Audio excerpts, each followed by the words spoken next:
ক্ষতি সাধিত হয়।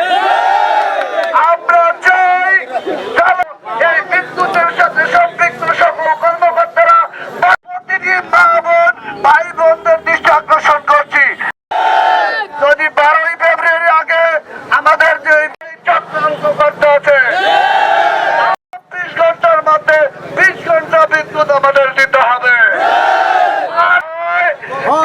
আমরা সকলে ঐক্যবদ্ধ হয়ে পাড়ায় পাড়ায় মহল্লায় ইউনিয়নের সহযোগিতা চাই। এইভাবে যদি আমাদের বিদ্যুৎ বিভাগ এখন মেশিনের নষ্টের নামে আমাদের সরকারকে অপবাদ দেওয়ার জন্য চেষ্টা করছেন, এই বিদ্যুৎ নিয়ে তাল বাহানা চলবে না, চলবে না। ভোলার বিদ্যুৎ ভোলায় চাই, আমাদের বিদ্যুৎ বরিশালে চলবে না, চলবে না।